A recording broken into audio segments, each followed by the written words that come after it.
محترم سامعین کرام، مسائل کی ترتیب اور سلسلے میں نماز جنازہ سے متعلق ضروری اور اہم مسائل کا تذکرہ چل رہا ہے،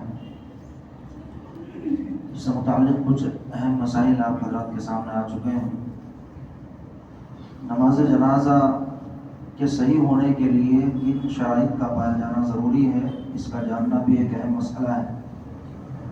تو نماز جنازہ صحیح ہونے کے لیے جن شرائط کا پایا جانا ضروری ہے وہ شرائط دو قسم کے ہیں۔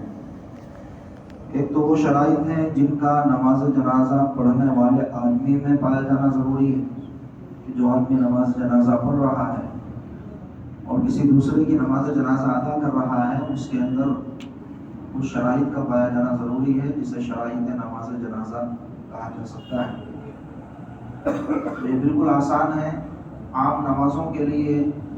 جو شرائط ہیں وہی شرائط نماز جنازہ کی بھی ہیں، صرف ایک چیز کا فرق ہے۔ نماز کی شرائط جو آپ کے سامنے اس سے پہلے آ چکی ہیں کہ بدن کا پاک ہونا، کپڑوں کا پاک ہونا، جگہ کا پاک ہونا، صدر کا چھپانا، قبلے کی طرف رخ کرنا، نماز کی نیت کرنا، یہ 6 شرائط جو عام نمازوں کی ہیں وہی شرائط نماز جنازہ کی بھی ہیں، کہ اس میں بھی نماز جنازہ پڑھنے والے کے بدن کا پاک ہونا، جس جگہ نماز جنازہ پڑھ رہے ہیں اس جگہ کا پاک ہونا، اور اسی طریقے سے کپڑوں کا پاک ہونا، صدر کا چھپا ہوا ہونا، قبلے کی طرف رخ کرنا اور نیت کرنا۔ اور ایک شرط ہے جو عام نمازوں میں ہوتی ہے، نماز کا وقت ہونا، کہ ظہر کی نماز جیسے ہم پڑھ رہے ہیں تو ظہر کا وقت ہونا ضروری ہے، تبھی وہ نماز ادا ہوگی۔ لیکن نماز جنازہ کے لیے کوئی وقت نہیں ہوتا، کبھی بھی کسی بھی وقت آدمی دن میں یا رات میں نماز جنازہ پڑھ سکتا ہے، نماز جنازہ ادا کی جا سکتی ہے۔ جیسا کہ اس سے پہلے بھی بتایا گیا تھا کہ ممنوع اوقات، کہ جن اوقات میں نمازوں کا پڑھنا جائز نہیں ہے، عین زوال کے وقت میں، غروب کے وقت میں یا سورج کے نکلنے کے وقت میں، ان 3 اوقات میں نماز جنازہ پہلے سے اگر جنازہ تیار ہے تو اتنی تاخیر کرنا کہ یہ ممنوع اوقات آ جائیں اور پھر ان اوقات میں نماز ادا کرنا جائز نہیں ہے۔ لیکن اگر کسی میت کا جنازہ غسل وغیرہ کے بعد، کفن کے بعد تیار ہو کر ایسے وقت میں آیا کہ وہ وقت جو ہے ممنوع وقت ہے، زوال کا وقت ہے یا غروب کا وقت ہے، تو ایسی صورت میں اس وقت بھی نماز جنازہ پڑھ سکتے ہیں۔ پہلے سے تیار جنازے میں تاخیر کر کے ان اوقات میں پڑھنا جائز نہیں ہے، لیکن اگر کوئی جنازہ انہی اوقات میں تیار ہو کر آیا ہے تو ان اوقات میں بھی پڑھ سکتے ہیں، کوئی حرج کی بات اس کے اندر نہیں ہے۔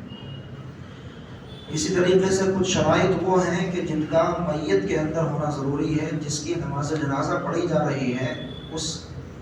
موتا کے اندر کچھ شرائط کا پایا جانا ضروری ہے، تب جا کر نماز جنازہ صحیح ہوگی۔ ان میں سے پہلی شرط ہے میت کا مسلمان ہونا، جس کی ہم نماز جنازہ پڑھ رہے ہیں مسلمان ہو، کسی کافر یا کسی غیر مسلم کی نماز جنازہ پڑھنا صحیح نہیں ہے۔ اسی طریقے سے دوسری شرط ہے میت کا، اس کے کفن وغیرہ کا نجاست سے پاک ہونا، غلاظت سے پاک ہونا، میت کے بدن اور میت کے کفن کا نجاست سے پاک ہونا ضروری ہے۔ اگر کوئی نجاست میت کے بدن پر یا کفن پر لگی ہے تو نماز جنازہ صحیح نہیں ہوتی۔ لیکن اس کے اندر تھوڑی تفصیل ہے، اس کو سمجھنا ضروری ہے کہ اگر میت کے جسم سے کوئی نجاست نکلی ہے، اس کو غسل دینے کے بعد اور اس کو کفن وغیرہ پہنا دینے کے بعد، بہت سارے لوگ ہوتے ہیں کہ کسی کے منہ سے خون آ رہا ہے یا کسی کے جسم کے کسی اور حصے سے نجاست نکل گئی یا کوئی زخم تھا اس زخم سے کوئی جو ہے غلاظت نکلی، تو اگر غسل دینے کے بعد اور کفن وغیرہ پورا پہنا دینے کے بعد اگر وہ نجاست نکلی ہے تو پھر اس سے کوئی فرق نہیں پڑتا ہے۔ اگر وہ نجاست کفن پر لگ جائے یا جسم پر لگ بھی جائے تو اس سے کوئی فرق نہیں پڑتا، نماز جنازہ اسی طریقے سے پڑھ سکتے ہیں۔ لیکن اگر جسم سے نکلی ہوئی کوئی نجاست غسل سے اور کفن سے پہلے نکلی ہوئی ہے اور وہ جسم پر لگی ہوئی ہے تو پھر ایسی صورت میں نماز جنازہ نہیں ہو سکتی، اس کو دھو کر اس کو صاف کرنا ضروری ہے۔ لیکن اگر کفن وغیرہ پہنا دینے کے بعد نجاست نکلی ہے، جیسا کہ عام طور پر ہو جاتا ہے، تو پھر اس کو صاف کرنے کی بھی ضرورت نہیں ہے۔ اگر آسانی سے صاف ہو سکتی ہے، ایسی جگہ ہے تو صاف کریں، ورنہ اگر اس کے لیے کفن کو کھولنا پڑے گا پھر سے جو ہے اس کے اندر بہت کام لگے گا، تو ایسی صورت میں اس کو صاف کرنے کی بھی ضرورت نہیں ہے۔ بس اس بات کا خیال رکھا جائے کہ اگر